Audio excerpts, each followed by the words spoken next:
In our last class, we have completely studied about vernier calipers, which is an instrument used to measure length.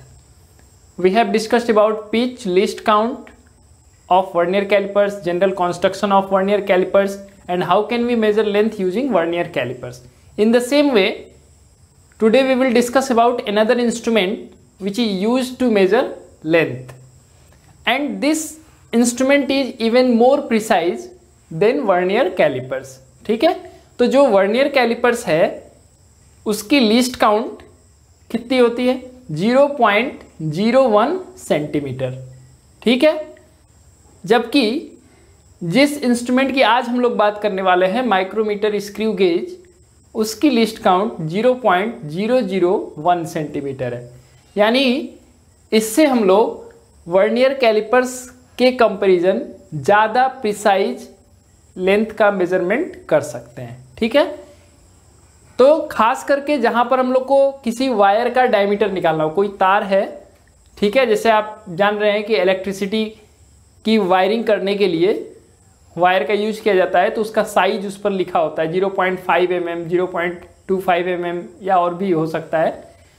तो जो उसकी diameter है उसकी measurement screw gauge से किया जाता है. ठीक है, इसी तरह से मेटालिक सीट होते हैं, मेटल का जो सीट होता है उसका जो थिकनेस है उसके मेजरमेंट के लिए भी स्क्रू गेज का यूज किया जाता है. ठीक है, यानी कि लेंथ का और ज़्यादा प्रिसाइज मेजरमेंट हम लोग स्क्रू गेज से कर सकते हैं. ठीक है, तो इसके बारे में भी हम लोग पहले जनरल कंस्ट्रक्शन पढ़ेंगे कि ये जो इंस्ट्रूमेंट है इसका जनरल कंस्ट्रक्शन कैसा है, कौन कौन से इसमें पार्ट्स हैं, पहली बात हम लोग को जानना है. दूसरी बात, इसके लिए भी हम लोग पिच और लिस्ट काउंट डिफाइन करेंगे. पिच कैसे कैलकुलेट किया जाता है और लिस्ट काउंट कैसे कैलकुलेट किया जाएगा स्क्रू गेज का.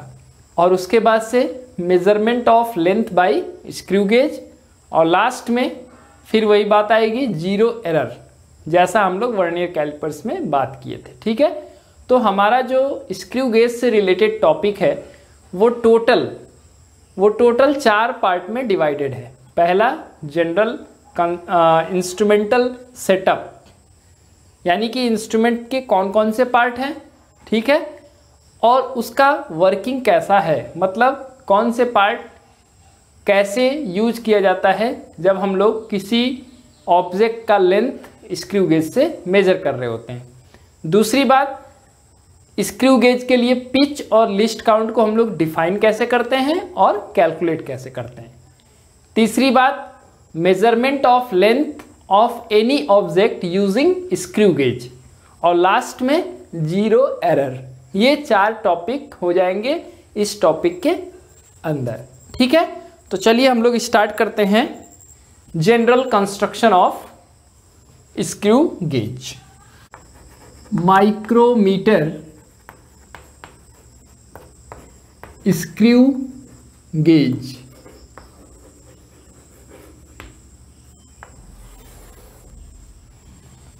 This is our another instrument.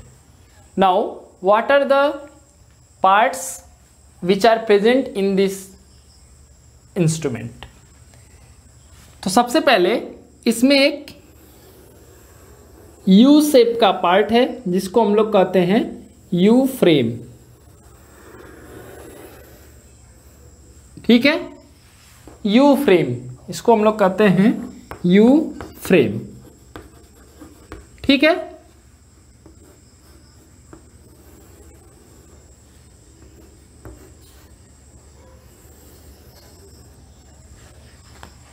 This U frame is made up of steel.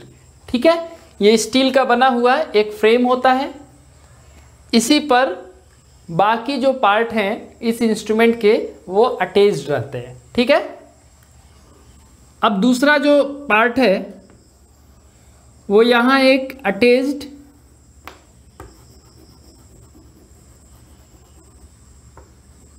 Part है जिसको हम लोग कहते हैं stud.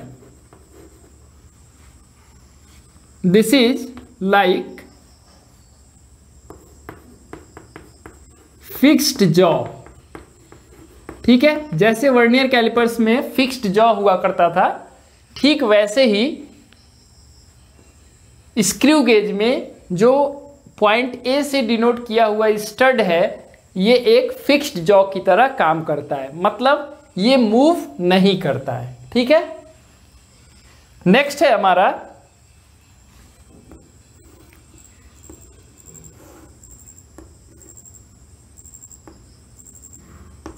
Screw B.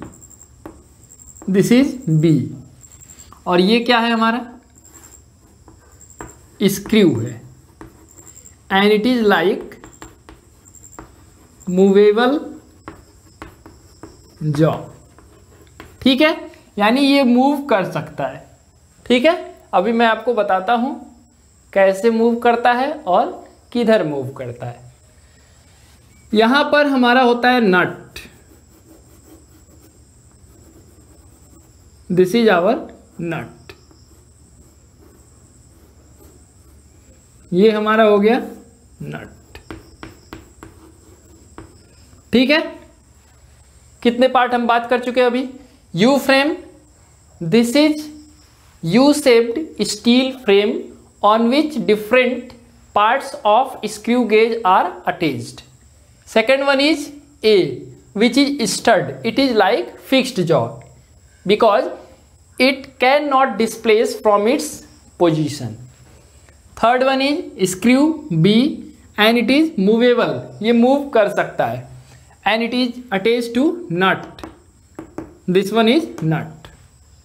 Now one thing that should be noted is that nut has thread from inside.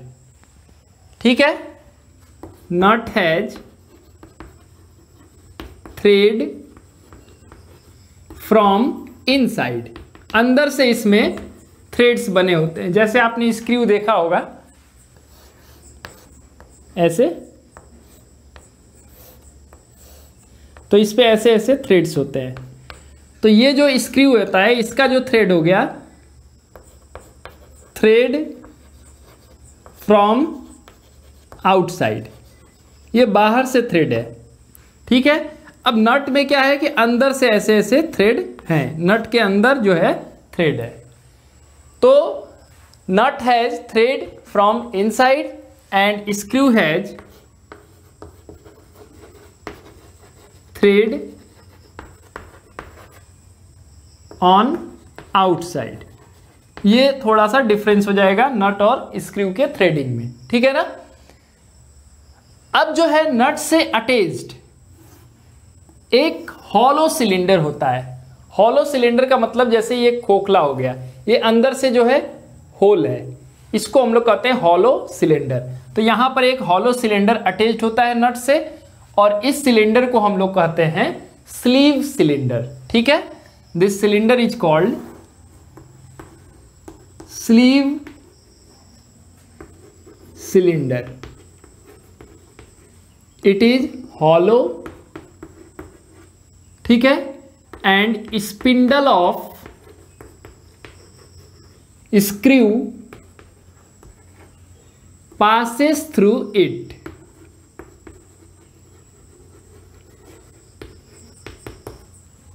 ठीक है, यानी ये अंदर से हॉलो है, इसके थ्रू स्क्रू जो है अंदर से ट्रेवल करके आगे एक सर्कुलर सिलेंडर होता है, उससे जाकर के जुड़ता है। ठीक है, अब यहां पर एक और सिलेंडर है,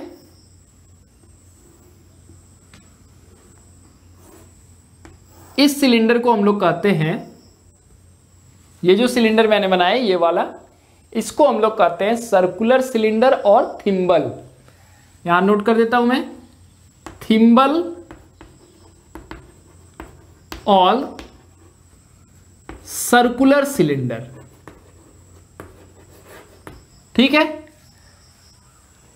अब दोनों सिलेंडर में एक छोटा सा डिफरेंस ये है कि जो हमारा स्लीव सिलेंडर है इट इज अटैच्ड टू नट, ये नट से जुड़ा होता है और अंदर से हॉलो होता है।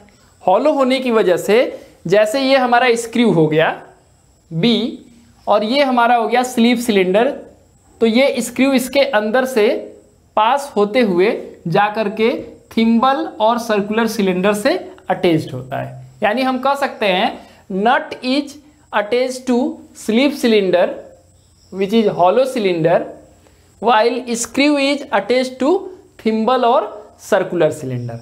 जो स्क्रू होता है वो थिम्बल या सर्कुलर सिलेंडर से जुड़ा होता है। ठीक है, दूसरी डिफरेंस क्या दिख रही है कि जो हमारा स्लीव सिलेंडर होता है ये पूरी तरह से सिलिंड्रिकल होता है, इसका दोनों इंड देख रहे हैं एक जैसा है, जबकि ये जो हमारा थिम्बल और सर्कुलर सिलेंडर है इसका एक इंड थोड़ा सा टैपर्ड होता है।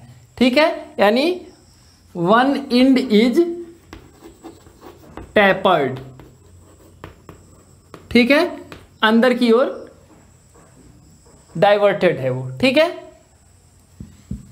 अब जो है आगे इस थिम्बल से एक रैचेट जुड़ा होता है। रैचेट क्या है?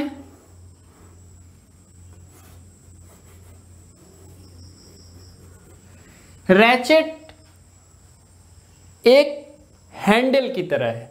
ठीक है, जिससे हम लोग थिम्बल को रोटेट कर सकते हैं। ठीक है, अब ये जो रैचेट होता है वो इंटरनली जो है स्प्रिंग से जुड़ा होता है। किससे? स्क्रू से।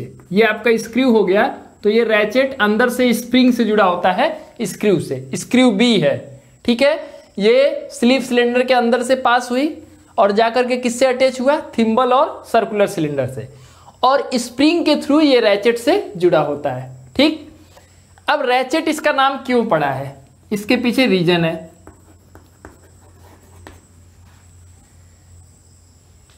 अब जब इसको हम लोग यहां से ऐसे रोटेट करते हैं क्लॉकवाइज, आप स्क्रू ड्राइवर जरूर यूज किए होंगे। स्क्रू ड्राइवर में जब हम लोग क्लॉकवाइज रोटेट करते हैं तो स्क्रू आगे की तरफ मूव करता है। ठीक है, तो उसी तरह से जब हम लोग रैचेट को क्लॉकवाइज ऐसे रोटेट करेंगे, ऐसे क्लॉकवाइज रोटेट करेंगे, तो ये आगे थिम्बल जो होगा इसके ऊपर मूव करेगा, ये थिम्बल आगे मूव करेगा और ये स्क्रू भी आगे की तरफ मूव करेगा।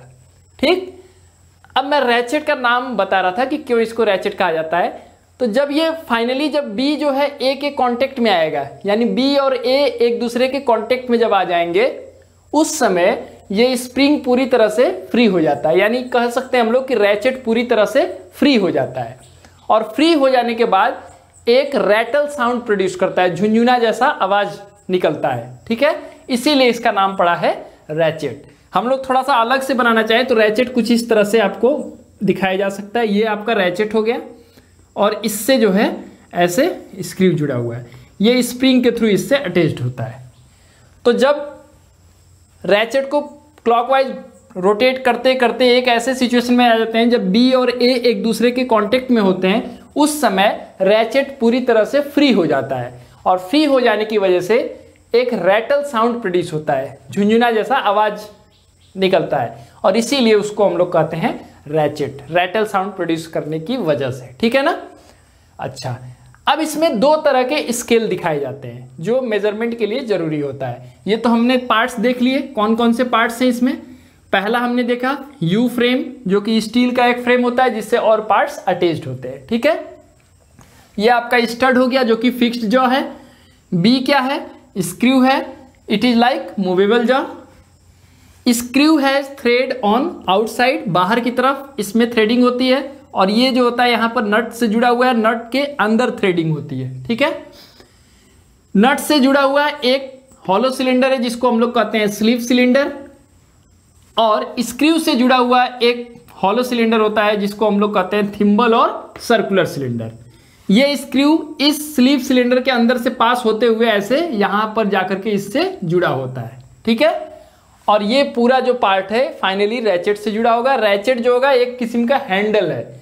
ठीक है, जैसे वर्नियर कैलिपर्स में टेल जो हुआ करता था वो क्या करता था? वर्नियर स्केल को मेन स्केल पर स्लाइड करता था। उसी तरह से जब रैचेट को हम लोग मूव करेंगे तो ये पूरा थिम्बल इस स्लीव सिलेंडर के ऊपर मूव करेगा, और साथ ही साथ स्क्रू जो होगा it will advance towards a, मतलब स्क्रू जो है, स्क्रू बी जो है वो ए की तरफ आगे बढ़ेगा। ठीक है, अच्छा, इस पे जो दो स्केल होते हैं उसको भी मैं डिमार्केट कर दूं। ठीक है,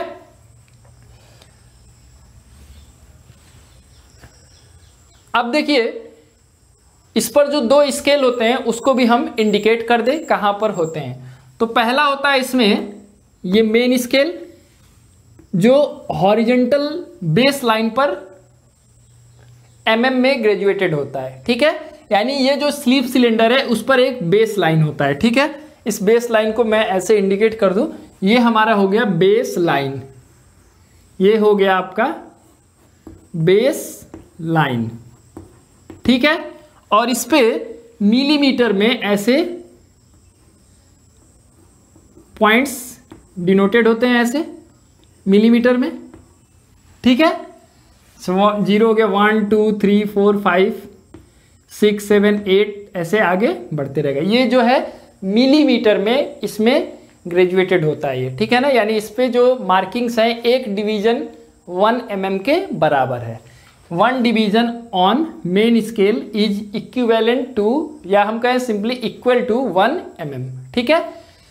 तो जो हमारा स्लीप सिलेंडर है उस पर एक बेस लाइन होता है और इस बेस लाइन पर में ग्रेडिंग होती है, ठीक है ना।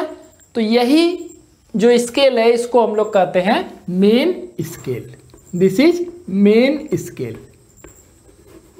और जो हमारा थिम्बल है उसके टेपर्ड इंड पर जनरली 100 या 50 डिविजन्स बने होते हैं, उसको हम लोग कहते हैं सर्कुलर स्केल। लेकिन उसमें कोई या सेंटीमीटर की मार्किंग नहीं होती है, जनरली 100 डिविजन्स या 50 डिविजन्स में उसको मार्क कर दिया जाता है। यानी पूरा जो उसका सरकमफ्रेंस है उसको 100 पार्ट में डिवाइड कर दिया जाता है, या 50 पार्ट में डिवाइड कर दिया जाता है, या 200 पार्ट्स में डिवाइड कर दिया जाता है। जो जनरली आपको मिलेगा स्क्रू गेज उसमें 100 डिविजन्स होते हैं, ठीक है। तो ये ऐसे हम लोग दिखा सकते हैं,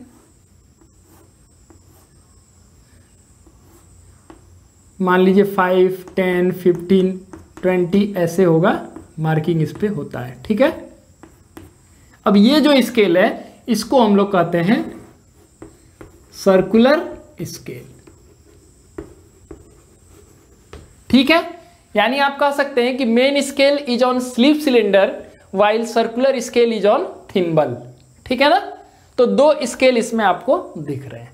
यानी अगर हम लोग को कंस्ट्रक्शन को पॉइंट वाइज बताना हो कि कौन कौन से इसमें पार्ट्स हैं और उनका कैसे इंस्ट्रूमेंट में यूज होता है, तो हम लोग बता सकते हैं कि इसमें एक स्टील फ्रेम होता है जो यू शेप में होता है, जिसको यू फ्रेम कहते हैं।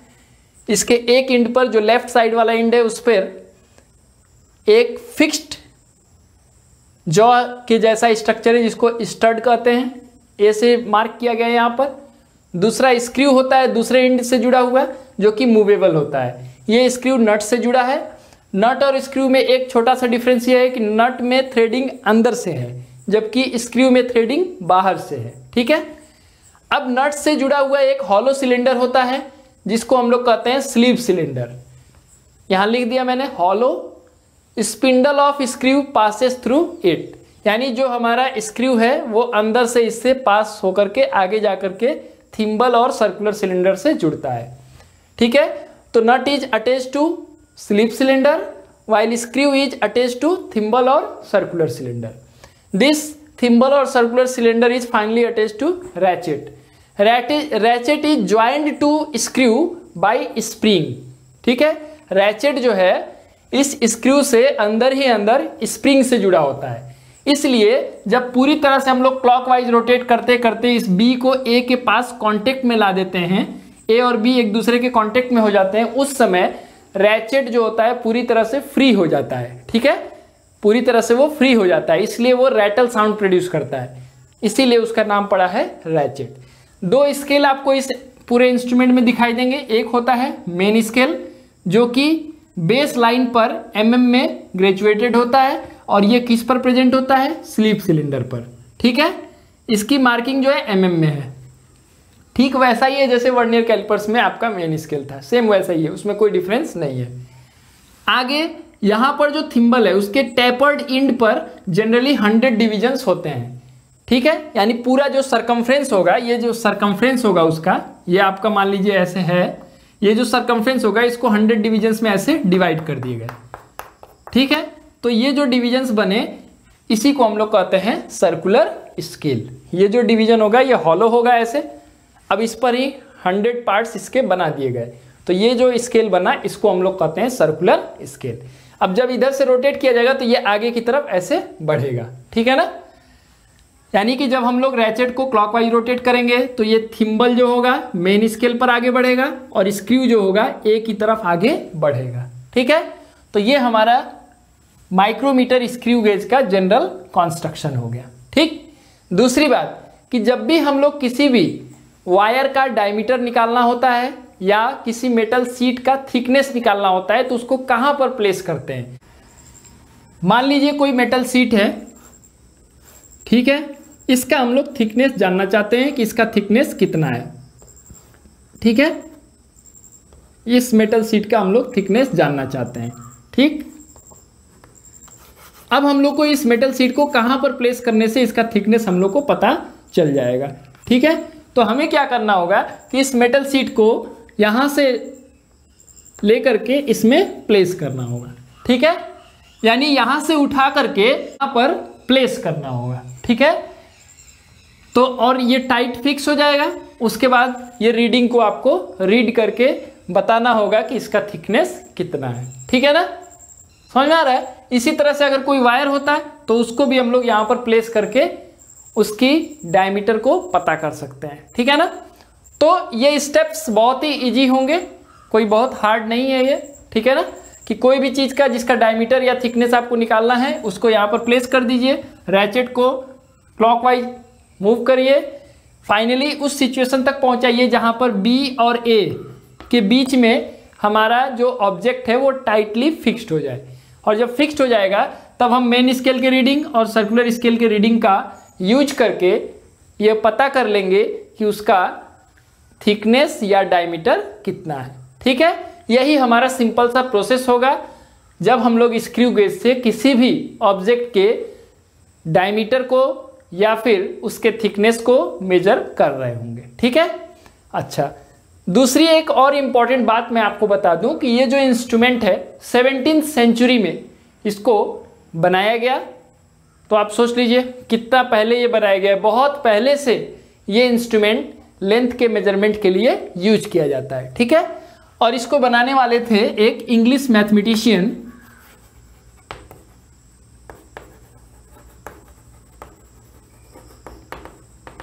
इनका नाम था विलियम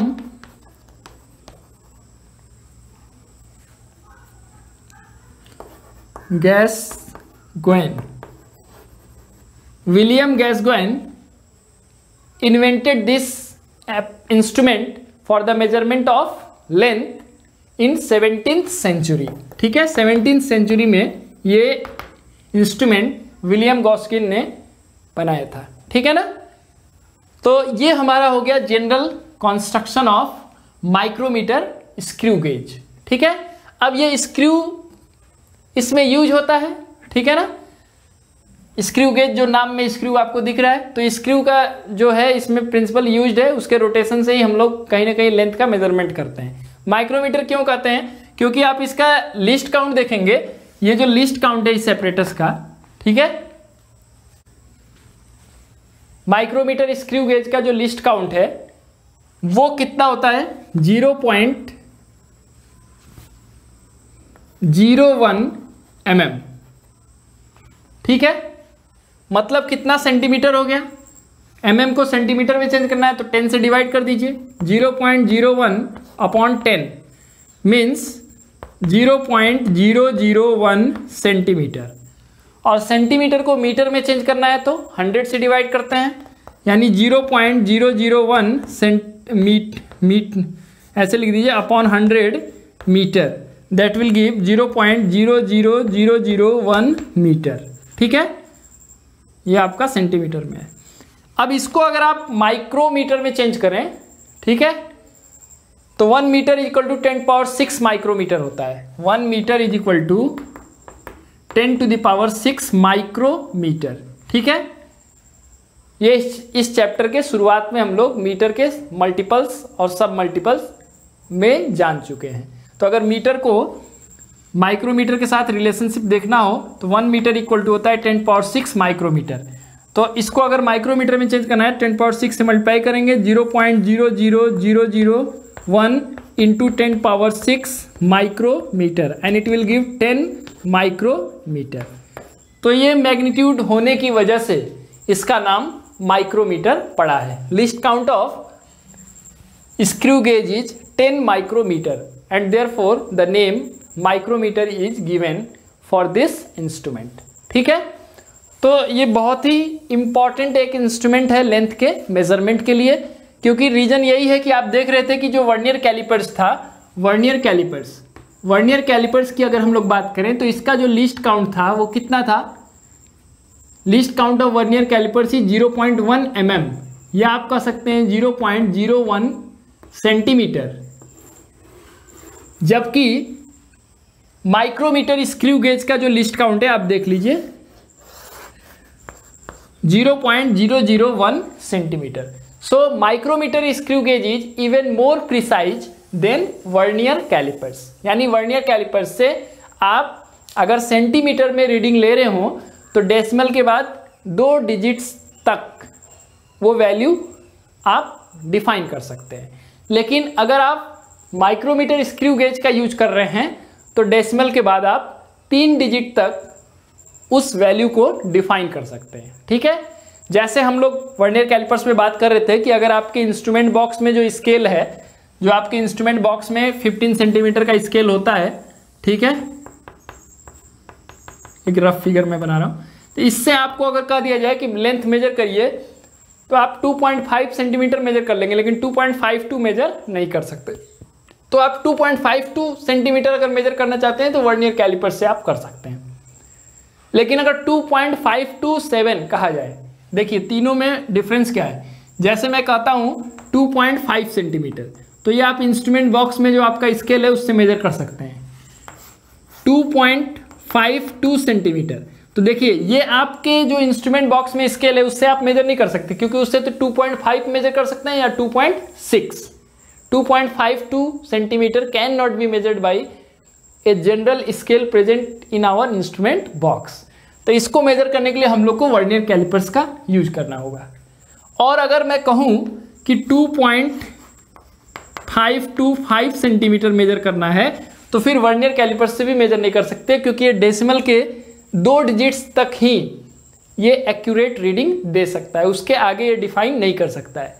तो अगर ये रीडिंग हमको लेना है, इस रीडिंग का मेजरमेंट करना है 2.525 सेंटीमीटर, तो इसका ऐसे इंस्ट्रूमेंट से मेजरमेंट किया जा सकता है जिसका लिस्ट काउंट 0.001 सेंटीमीटर हो, यानी माइक्रोमीटर स्क्रू गेज से इसका मेजरमेंट किया जा सकता है। ठीक है ना, तो इसलिए मैं कह रहा हूं कि जो हमारा इंस्ट्रूमेंट बॉक्स में जो स्केल है उससे ज़्यादा प्रिसाइज हमारा वर्नियर कैलिपर्स है, और वर्नियर कैलिपर्स से भी ज़्यादा प्रिसाइज माइक्रोमीटर स्क्रू गेज है। ठीक है, दूसरी एक और इम्पॉर्टेंट बात मैं बता दूं कि यहाँ हम लोग जो इंस्ट्रूमेंट की बात कर रहे हैं ये एक जनरल उसका कंस्ट्रक्शन बताया गया है। आगे इसी माइक्रोमीटर स्क्रू गेज से और ज़्यादा एक्यूरेट रीडिंग अगर हम जानना चाहते हैं और ज़्यादा प्रिसाइज वैल्यू के साथ मेजरमेंट करना चाहते हैं तो हमें क्या करना होगा कि सर्कुलर स्केल में नंबर ऑफ डिविजन्स को बढ़ा देना होगा। जैसे 100 डिविजन्स की जगह 200 डिविजन्स कर दिया जाए, ठीक है, तो और ज़्यादा प्रिसाइज मेजरमेंट किया जा सकता है। ठीक है ना, और ज़्यादा एक्यूरेसी हम लोग को मिल सकता है अपने मेजरमेंट में। ठीक है, क्योंकि उस केस में लिस्ट काउंट की वैल्यू और कम हो जाएगी। और शुरू में ही मैंने आपको बताया कि लिस्ट काउंट क्या होता है, किसी भी मेजरिंग इंस्ट्रूमेंट से जो सबसे छोटा वैल्यू हम लोग मेजर कर सकते हैं उसी को हम लोग कहते हैं लिस्ट काउंट। तो जितना छोटा वैल्यू आप मेजर कर सकते हैं आपका इंस्ट्रूमेंट उतना ही एक्यूरेट माना जाएगा। ठीक है, तो जैसे वर्नियर कैलिपर्स में हम लोग बात कर रहे थे कि वर्नियर कैलिपर्स में अगर वर्नियर स्केल पे 10 डिविजन्स होते हैं, उसके जगह पे अगर 20 डिविजन्स हो जाए तो वो और ज़्यादा प्रिसाइज होगा। ठीक है, उसी तरह से यहाँ पर डिटरमाइनिंग फैक्टर है सर्कुलर स्केल का जो डिवीजन है, यानी divisions on circular scale. 100 divisions है, उसके जगह अगर 200 डिविजन्स हो जाए, ठीक है, 500 डिविजन्स हो जाए, तो जितना ज़्यादा उस पर डिविजन्स होगा उतना ही आपका एपरेटस प्रिसाइज मेजरमेंट करने में हेल्पफुल होगा। ठीक है ना, तो इस तरह से इसके मॉडिफिकेशंस भी किए जा सकते हैं। लेकिन जनरली अगर हम लोग बात करते हैं तो हमारे माइक्रोमीटर स्क्रू गेज के कंस्ट्रक्शन में सर्कुलर सेल पर 100 डिविजन्स की मार्किंग होती है जनरल में, ठीक है ना। हालांकि और प्रिसाइज भी बनाया जा सकता है 200 डिविजन्स वाला, ठीक है। तो इसीलिए क्वेश्चंस में जब पूछे जाते हैं तो क्वेश्चंस को हम लोग को ध्यान से पढ़ना चाहिए, तो उसमें लिखा होता है कि there are 100 divisions on circular scale, 50 divisions on circular scale, 200 divisions on circular scale, तो उसके अकॉर्डिंग उसका पिच का वैल्यू चेंज होगा, ठीक है ना। तो ये हमारा हो गया general construction of micrometer screw gauge, ठीक है। तो हमें लगता है कि आपको फर्स्ट टॉपिक जो है समझ में आया होगा कि कैसा हमारा माइक्रोमीटर स्क्रू गेज का इंस्ट्रूमेंटल सेटअप होता है और किस तरह से हम लोग ऑब्जेक्ट को यहाँ पर प्लेस करके उसका थिकनेस या डायमीटर मेजर करते हैं। अब इसके बाद हम लोग को माइक्रोमीटर स्क्रू गेज में पिच और लीस्ट काउंट को डिफाइन करना है और उसको कैलकुलेट करना है, ठीक है, जिसको हम लोग नेक्स्ट क्लास में करेंगे, ठीक है ना। So thank you so much. अब इसके बाद हम लोग अगले क्लास में पिच और least count of micrometer screw gauge इस टॉपिक पर बात करेंगे, ठीक है ना। Thank you.